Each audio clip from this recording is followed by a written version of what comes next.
घटना है तमिलनाडु के पोथुगुड़ी गांव की, जहां के रहने वाले करपू नामक एक लड़के के घर के पास पूरे ही गांव का स्ट्रीट लाइट का मेन स्विच था। जैसे ही शाम होती वो स्विच को ऑन करता और पूरे गांव में रोशनी आती।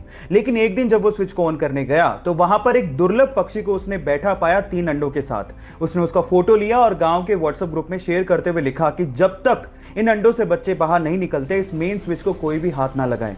गांव वालों ने आर्गुमेंट किया, लेकिन उस लड़के ने हार नहीं मानी और गांव वालों को समझाते हुए पूछा कि बचपन में जिन पक्षियों को आप लोगों ने देखा था क्या वो आज दिखाई देते हैं। तब गांव वालों को समझ में आ गया कि इन पक्षियों को लुप्त होने से अगर हमें बचाना है तो हमें जागना होगा। उसके बाद से लगातार 35 दिनों तक गांव वालों ने मेन स्विच को हाथ भी नहीं लगाया और गांव वाले अंधेरे में रहे जब तक कि उन अंडों से बच्चे बाहर नहीं आ गए। और ऐसा करके गांव वालों ने इंसानियत को जिंदा रखा। आपको ये सुन के कैसा लगा, चैट सेक्शन में लिखना मत भूलिएगा। गाइस, अगर मैं आपसे सवाल पूछूं कि इंडिया का मोस्ट एजुकेटेड या फिर यूं कहें कि इंडिया का मोस्ट क्वालिफाइड पर्सन कौन है, तो आप लोग क्या कहेंगे? क्या आप उनका नाम जानते हैं? चलिए मैं बताता हूं। महाराष्ट्र के श्रीकांत जिचकार जी को इंडिया का मोस्ट क्वालिफाइड पर्सन कहा जाता है। अब ऐसा क्यों? क्योंकि वो आईएएस एंड आईपीएस क्वालिफाइड थे और उसके अलावा डॉक्टर और एडवोकेट जैसी 20 डिग्रियां उन्होंने 42 यूनिवर्सिटी एग्जाम्स देके हासिल की थी। और तो और उन्हें इंडिया का यंगेस्ट एमएलए भी चुना गया था।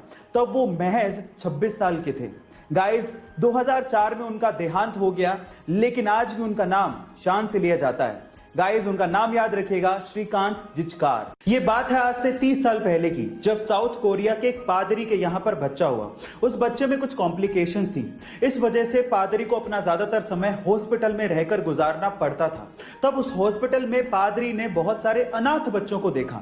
समाज के डर से बहुत सारी अनमैरिड नाबालिग माएं अपने बच्चों को हॉस्पिटल में या फिर सड़कों पे या फिर डस्टबिन में छोड़ के चली जाया करती थी। तब उस पादरी ने सोचा कि नन्हे बच्चों का क्या कसूर है। तब उन्होंने इन बच्चों को बचाने के लिए अपने चर्च में द बेबी बॉक्स बनवाया, जिसमें कोई भी मां जो अपने बच्चों को नहीं पालना चाहती है या जिम्मेदारी नहीं उठाना चाहती है वो उस बॉक्स में छोड़ के जा सकती है। जैसे ही कोई मां उस बॉक्स के अंदर किसी बच्चे को रखती है तो वेट की वजह से अलार्म बजने लगता है और 10 सेकंड के अंदर अंदर उस बच्चे को वहां से निकाल लिया जाता है, उसे फीड किया जाता है और उसका पालन पोषण किया जाता है। गाइस, आपको ये सुन के कैसा लगा, चैट सेक्शन में जरूर लिखें। गाइस, मान लीजिए कि कोई एक गुस्सैल बैल आपको आपकी तरफ भागता हुआ आता दिखे तो आप क्या करेंगे? ऑब्वियसली आप अपनी जान बचाने के लिए उल्टी दिशा में भागना शुरू कर देंगे। लेकिन मैक्सिको के एक टीचर रिकार्डो टोरेस का यह कहना है कि बैल तब तक आपको नुकसान नहीं पहुंचाता जब तक आप उसको उकसाते नहीं। अब जैसे आपको विश्वास नहीं हो रहा, रिकार्डो के स्टूडेंट्स को भी विश्वास नहीं हो रहा था। इसके लिए उसने एक बैल के रिंग में 40 स्टूडेंट को 3 कतारों में खड़ा कर दिया और एक यंग बुल को वहां पे छोड़ दिया। और उसके बाद जो हुआ वो सब देख के हैरान रह गए। बुल ने किसी भी स्टूडेंट को नुकसान नहीं पहुंचाया जो वहां पर शांति से खड़े थे।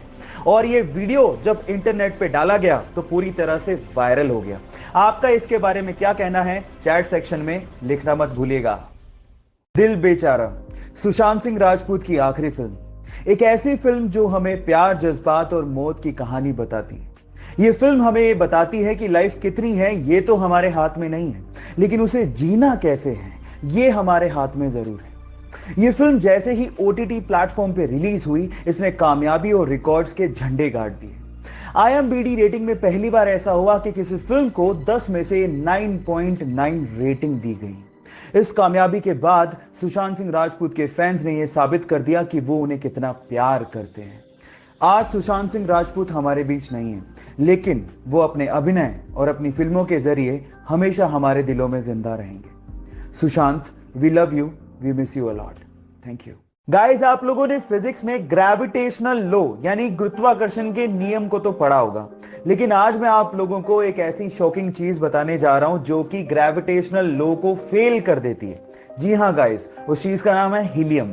गाइस, जब आप हीलियम को एब्सोल्यूट 0 टेम्परेचर पे लिक्विड में कन्वर्ट करोगे तो वो लिक्विड एंटी ग्रेविटी की तरह काम करता है। आपको तो पता है कि ग्रेविटी में सारी चीज नीचे की तरफ आती है, लेकिन helium in a liquid state ऊपर की तरफ मूव करने लगता है। क्या हीलियम की इसके पहले तक ये प्रॉपर्टी आपको पता थी? और अगर नहीं पता थी तो चैट सेक्शन में लिखना मत भूलिएगा।